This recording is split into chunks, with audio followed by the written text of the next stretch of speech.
В главных ролях конченый идиот, самый сексуальный мужик в мире, горячая чикса, злодей-британец, так себе шутник, пубертатная язва, какой-то мужик,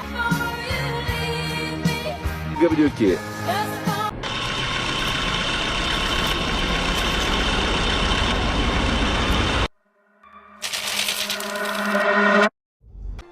Ресми түрде таяу шығысқа жасалынған 8 крест жорығы болды, бірақ шын мәнінде олардың саны әлде қайда көп. Бір қызығы, крестшілер жорығы тек басқа дін өкілдеріне қарсы емес, мысалға 11-13 ғасырлар аралығында крест жорықтардың мақсаты христиандық Испания мен Балтық жағалауы болды. Ал 1204 жылы ұзақ жылғы қоршаудан кейін Константинополь қаласы жаулап алынып, талан-таражға салынды.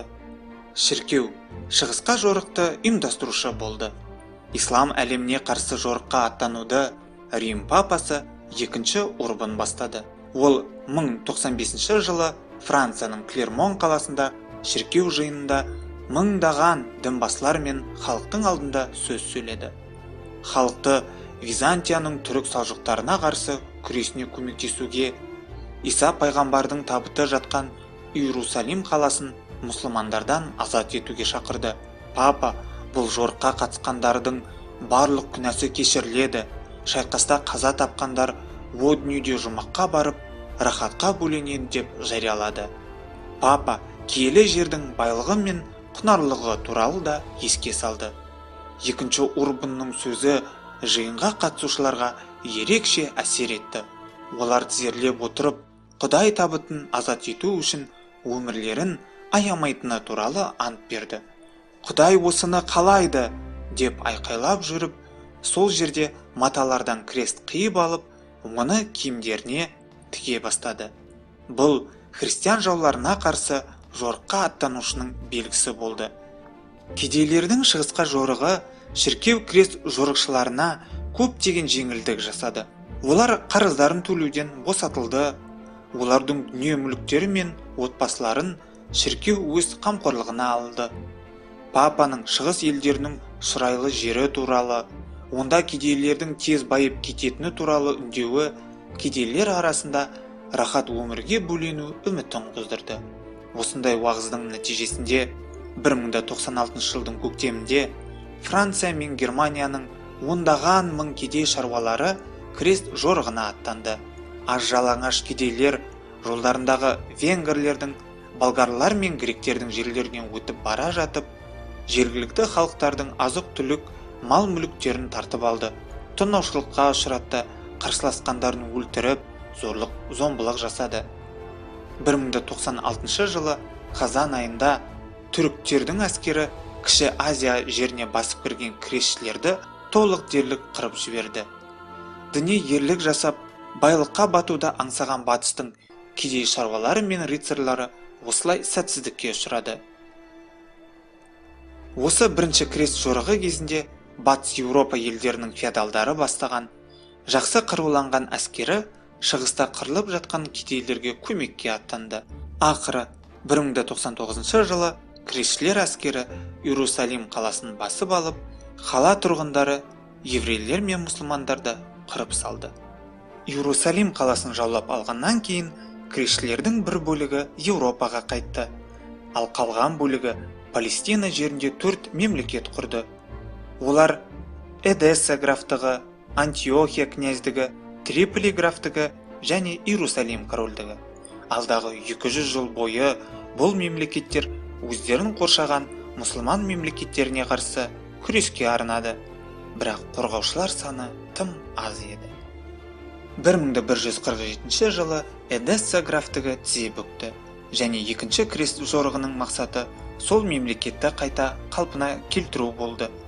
Бірақ жол бойында жоспарлары өзгерген крестшілер бай Дамас қаласын жаулауды шешті. Бірақ бұл істен еш нәрсе шықпай, жорық сәтсіз аяқталды.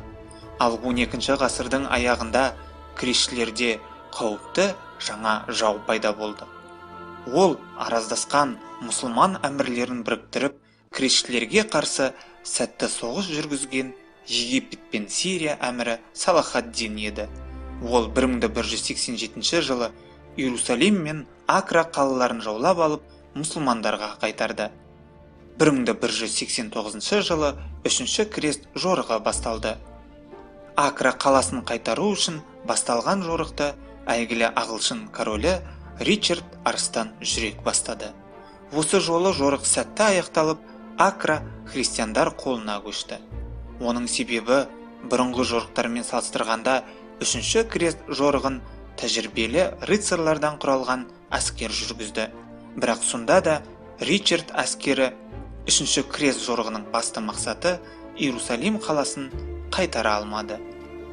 Төртінші крест жорығының ерекшелігі ол мұсылмандарға қарсы емес, христиан дінінің православие бағытын ұстанатын Византияға қарсы болды. Алғашында крестшілер Иерусалимді емес, Египетті жаулағысы келді. Бірақ Египетке жету үшін флот қажет еді. Крестшілерді тасымалдауға саудагерліктермен әйгілі венециандықтар келісім берді. Флот үшін Венецияға төлейтін қаржылары болмағандықтан, оның орнына крестшілер Венецияның сауда ісіндегі бәсекелесі христиандық Зара қаласын жаулап қиратты.